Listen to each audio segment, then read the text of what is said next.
पूजा दीक्षित जी। राधे। राधे राधे महाराज जी। गुरुदेव आपके चरणों में कोटि कोटि प्रणाम। महाराज जी, आपके श्रीमुख से सुना है कि प्रेम एवं भक्ति प्रकाशित नहीं करनी चाहिए, किंतु हमारी दैनिक जीवन शैली जो अब आपके मार्गदर्शन में हो रही है उसे अपने जानने वाले प्रियजनों से कैसे अप्रकाशित रखा जाए? नहीं, अप्रकाशित का मतलब हम सुबह से मंगला कर रहे हैं, सुबह से हम भगवान की सेवा में कर रहे हैं, कोई जान रहा है, हमें कोई फर्क नहीं पड़ना। लेकिन जब हम चर्चा करेंगे तो हम बहुत सावधानी रखेंगे कि हम ये अहंकार से भरकर चर्चा नहीं करेंगे कि सुबह से तो हमारी मंगला आठों पैर सेवा चलती है, अरे बड़ा आनंद आता है, इतने माला में जप करती हूँ, अष्ट प्रहर की सेवा करती हूँ, इतना पाठ करते, वो नहीं। पाठ कर रहे हो, लोग जान रहे, कोई बात नहीं। आरती कर रहे हो, सेवा कर रहे हो, जान रहे, कोई बात। अपने को अहंकार भर के अपनी सेवा का प्रदर्शन, अपने भजन की बातें ये नहीं बताई जाती। अगर कभी बताना भी हो तो उसे किसी न किसी संत और साधक की आड़ लेते हैं कि एक साधक मिले थे, वो 8 पैर श्री जी की सेवा करते थे और ऐसा ऐसा था। एक साधक मिले थे, वो इतने माला जप करते थे तो उनको ऐसा ऐसा अनुभव हुआ। ऐसा बनना, ऐसा बताना चाहिए जिससे हमारा अहंकार पुष्ट ना हो, जिससे हमारी साधना ओपन ना हो जाए पूरी। हम कह रहे हैं हम पद गायन कर रहे हैं, कोई सुन रहा है, कोई बात नहीं, लेकिन हमको ये नहीं कहना कि मैं 2 घंटे केवल पद गायन करता हूँ। ये नहीं, ये छुपाना। पद गायन कर रहे हैं, हो रहा है। हमारी जो भागवतिक सेवाएं हो रही वो तो देखेंगे ही लोग, घर के देखेंगे, रिश्तेदार देखेंगे, पड़ोसी देखेंगे। हमें नहीं अपने मुख से उसे विस्तार पूर्वक वर्णन करना। कोई देख ले, कोई सुन ले तो कोई चोरी थोड़ी, अच्छी बात है। समझ रहे ना, अपने अनुभव नहीं बताने, अपनी साधना नहीं बतानी। कोई देख ले तो उसमें कोई परेशानी नहीं। गोल्डी कुमारी जी, बिहार से। राधे राधे महाराज जी। महाराज जी, एक विद्यार्थी के लिए सच्ची शरणागति का क्या मतलब है? विद्यार्थी में भजन नहीं होने से उन्हें कर्म फल की इच्छाएं परेशान करती हैं और भजन करने पर भजन में रुचि होने लगती है, सब मोह माया लगने लग जाता है और कर्म में रुचि हो जाती है। ऐसा नहीं है, अभी थोड़ा अनुभव ठीक नहीं है। विद्या को भी भगवान का भजन मानना चाहिए।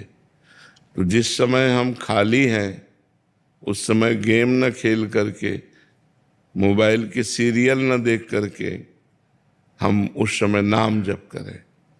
और जिस समय हमारे पढ़ाई का समय, उस समय मन लगाकर हम पढ़ाई पढ़ें, क्योंकि पढ़ाई भी भगवान की आराधना है। मान लो आप पढ़कर एक अच्छे डॉक्टर हुए, एक अच्छे मास्टर हुए, आप वकील हुए, या जो भी अच्छे बनेंगे तो हमारे भारत की समाज की बढ़िया सेवा करेंगे, क्योंकि धार्मिक पुरुष हैं।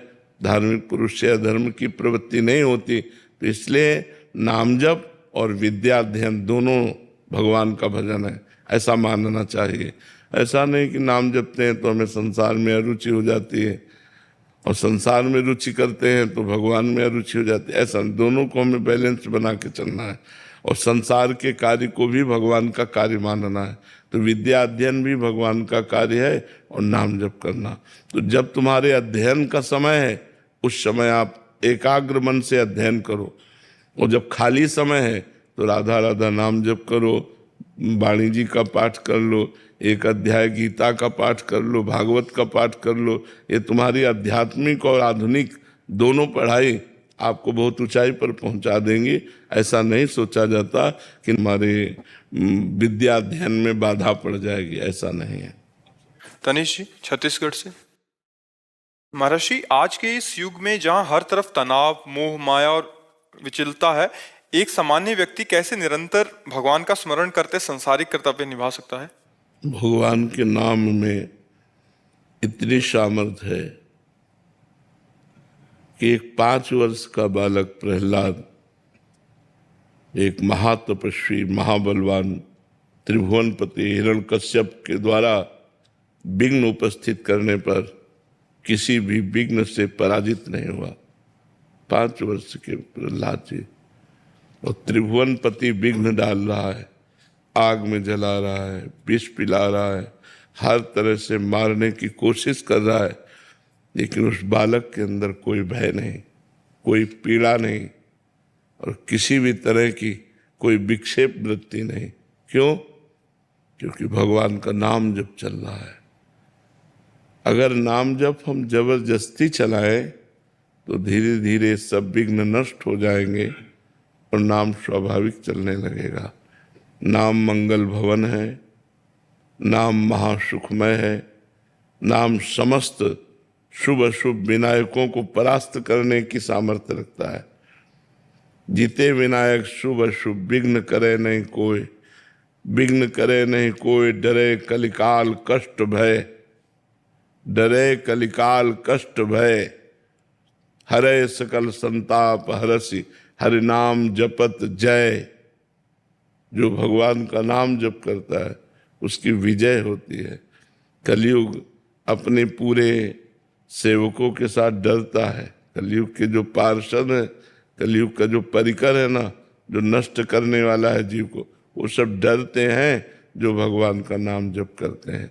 तो नाम जप करो, नाम जप में बड़ी सामर्थ्य है। समस्त विकार द्वंद्व इनसे हम जीत जाएंगे यदि नाम जप है। नाम जप नहीं है तो फिर कोई बचाने वाला नहीं।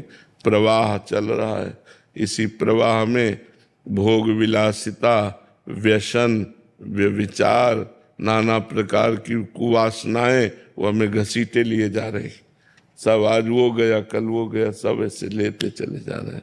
अधिक मात्रा में हमारे दिमाग का जितना प्रयोग है वो भोगों की तरफ जा रहा है, वासना की तरफ जा रहा है। उपासना या अध्यात्म की तरफ या धर्म की तरफ तो कोई बिरला ही सत्संग के प्रभाव से ले जाए, नहीं तो हमारा प्रवाह जा रहा है गलत दिशा में। इसलिए नाम जप करो, सत्संग करो, शास्त्रों का स्वाध्याय करो, पवित्र भोजन करो, तब आपका जीवन उन्नतिमय होगा। ललित कुमार जी दिल्ली से। राधे राधे महाराज। राधे राधे महाराज जी, आपके आशीर्वाद से जब से नाम जप शुरू किया है ये अंतर आया है कि पहले मुझे जब भी क्रोध आता था तो मुझे लगता था कि ये अनिवार्य था और इसके अलावा कोई और उपाय नहीं था। लेकिन अब मुझे जब भी क्रोध आता है तुरंत बात लगने लगता है क्या बिना क्रोध किए काम नहीं चल सकता। लेकिन पूरी तरह से इस पर नियंत्रण पाने में अभी असमर्थ महसूस कर रहा हूँ। क्या कभी ये संभव हो पाएगा? क्या पूरा संभव हो जाएगा। नाम जप छोड़िएगा नहीं, इसी को बढ़ाते रहिएगा। नाम जप में बहुत सामर्थ्य है। विवेक पूर्वक हम उस बात को बड़ी नम्रता से भी कह सकते हैं जिसको हम सामने वाला क्रोध से कह रहा है, हम बड़ी नम्रता से कह सकते हैं, मुस्कुरा के कह सकते हैं। और वो क्रोधित होता रहे और मुस्कुराहट से अपनी बात कह के चल दिए। जहाँ क्रोध की ज्यादा संभावना हो वहाँ टिकना नहीं चाहिए। ज्यादा देर टिकने पर हो सकता है हमारा संयम बिगड़ जाए, इसलिए अपनी बात कहे और चल दे, फिर देखे, बाद में देखा जाएगा। क्योंकि उस समय तत्काल में उत्तर प्रत्युत्तर यदि होने लगा तो फिर उपजे क्रोध ज्ञानी के ही है। मतलब अपने लोग तो अज्ञानी जीव हैं, बड़े बड़े ज्ञानियों के भी हृदय में क्रोध का प्रादुर्भाव हो जाएगा। उत्तर प्रत्युत्तर दिए, जहाँ बात पे बात हुई तो फिर क्रोध आ जाए। हमें चाहिए अपनी बात कह के चल देना। हम क्रोध से यदि बचना है तो हमको अपनी बात कह देना, हट जाना है। क्योंकि अगर वो फिर दोबारा कहेगा, हम फिर बात बोलेंगे तो फिर क्रोध आ जाएगा, फिर संयम टूट जाएगा। नाम जप और बढ़ाते रहिए और संयम से कीजिए। बड़ी कृपा है जो आप काम क्रोध आदि को संयम में लेना चाहते हैं, बड़े भगवान की कृपा।